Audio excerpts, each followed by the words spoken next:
শহরের নানা প্রান্তে বিভিন্ন সময় জলছত্র বা বিশুদ্ধ পানীয় জলাধার স্থাপন করেছেন। এবার শহর থেকে একটু দূরে স্কুল পড়ুয়া, শিক্ষক শিক্ষিকা, অভিভাবকদের জন্য জলছত্র উদ্বোধন। বেলুর খামারপাড়া উচ্চ বালিকা বিদ্যালয়ে এদিন ঠান্ডা বিশুদ্ধ পানীয় জলাধারের উদ্বোধন করেন বিধায়ক নির্মল মাঝি, বৈশালী ডালমিয়া, দীনেশ জৈনরা। মুখ্যমন্ত্রী মমতা বন্দ্যোপাধ্যায়ের অনুপ্রেরণায় নির্মল বাংলা তৈরির কাজ শুরু হয়েছে অনেক আগেই। রাজ্য জুড়ে সেই লক্ষ্যে নানা উদ্যোগ সরকারের। বেলুরের স্কুলে নয়া জলছত্র উদ্বোধন তারই অংশবিশেষ। আমাদের মানুষের সাথে মানুষের পাশে, সুতিকা গৃহ থেকে শ্মশান যাত্রা বা কবরে দাফন অবধি আমাদের মাননীয় মুখ্যমন্ত্রী, পরিবর্তনের পথিকৃৎ, বাংলার 9.5 কোটি মানুষের হৃদস্পন্দন, নয়নের মণি শ্রীমতী মমতা বন্দ্যোপাধ্যায়, যিনি স্বাস্থ্যমন্ত্রী, তার অনুপ্রেরণায় আমাদের এই মিস্টার দীনেশ জৈন এবং অন্যান্যদের ইয়েতে প্রতিটি হাসপাতালে হচ্ছিল।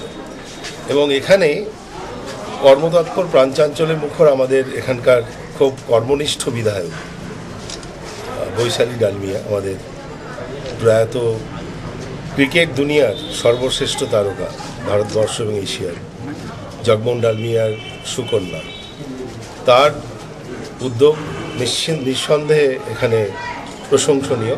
আশ্রমের জন্য আমরা একটা এস্টিমেট করেছি 20 লাখ টাকার মতন।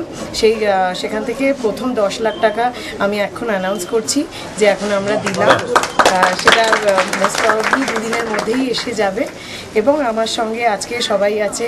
বৈশালী ভৌমিক, ওর অনেক সহযোগিতা আছে এই স্কুলের মধ্যে। আমাদের কাউন্সিলর প্রাণকৃষ্ণ মজুমদারবাবু আছেন, আমাদের মহিলা নেত্রী বিজয়লক্ষ্মী রাউত আছে, আমার বন্ধু সঞ্চিতা সরকারও আছে। আমরা তো অনেক জায়গায় লাগিয়েছি, রাস্তাতে লাগিয়ে, পথচারীর জন্য, যারা রাহগিরি তাদের জন্য। এবার আমাদের স্কুলের টার্গেট আছে, অনেক স্কুল আছে যেখানে গরিব বাচ্চারা পড়ে, সেই স্কুলে কেউ এতদিন মেশিন ঠান্ডা জলে পেতাম না।